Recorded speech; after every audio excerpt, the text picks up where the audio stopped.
ഒരാൾക്ക് ചെയ്തു കൊടുക്കാൻ പറ്റിയ ഏറ്റവും നല്ലൊരു കാര്യം എന്താ പറയുക, അപ്രിഷ്യേറ്റ് ചെയ്യുക. ഒരാൾ ചെയ്യുന്നതിൽ എന്തെങ്കിലും ഒരു നല്ല ക്വാളിറ്റി കണ്ടു കഴിഞ്ഞാലോ അല്ലെങ്കിൽ എന്തെങ്കിലും ഒരു അച്ചീവ്മെൻറ്റ് കിട്ടി കഴിഞ്ഞാലോ ജസ്റ്റ് ഒന്ന് അപ്രിഷ്യേറ്റ് ചെയ്യുക. നന്നായിട്ടുണ്ട് കേട്ടോ, നല്ല രീതിയിൽ ചെയ്തിട്ടുണ്ടോ, അല്ലെങ്കിൽ കൺഗ്രാജുലേഷൻസ്.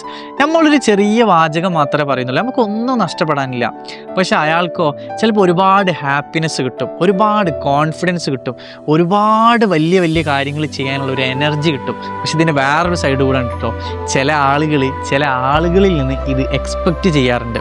എൻ്റെ ഒരു ഫ്രണ്ടിന് ബെസ്റ്റ് എംപ്ലോയി അവാർഡ് കിട്ടിയ സമയത്ത് ആളുടെ കൂടെ നടക്കുന്ന ആളുകൾ പോലും മറ്റാൾക്ക് ട്രോഫി കിട്ടുന്ന സമയത്തൊന്ന് ക്ലാപ്പ് പോലും ചെയ്തില്ല എന്ന് എന്നോട് പറഞ്ഞിട്ടുണ്ട്. എന്നിട്ട് ആളിനോട് പറഞ്ഞാൽ എന്താ പറയുക, ആ ഒരു ട്രോഫി കിട്ടണ്ടില്ലെന്ന് വരെ തോന്നിപ്പോയിന്ന്. ഒന്ന് ആലോചിച്ച് നോക്ക്, ആ ഒരു സമയത്ത് ഒരു അപ്രിസിയേഷൻ്റെ വാല്യൂ എത്ര മാത്രം ഉണ്ട്. നല്ല ഫീൽ, നല്ല സങ്കടം അയാൾക്ക്. അപ്പോൾ അതാണ് അപ്രിസിയേഷൻ എന്ന് പറയുന്നത്, വലിയൊരു കാര്യമാണ്. നമ്മളൊരാൾക്ക് ഒരു അപ്രിസിയേഷൻ കൊടുത്തു കഴിഞ്ഞാൽ അയാളുടെ ലൈഫേ ചിലപ്പോൾ ആ ഒരൊറ്റ ചെറിയ കാര്യം കൊണ്ട് മാറും, ഒരുപാട് ഉയർച്ചകളിലെത്തും. അതിനൊക്കെ കാരണമാവാൻ ചിലപ്പോൾ നമ്മൾ ചെറിയൊരു വാചകം മാത്രം മതി. ഒന്ന് ആലോചിച്ച് നോക്ക്.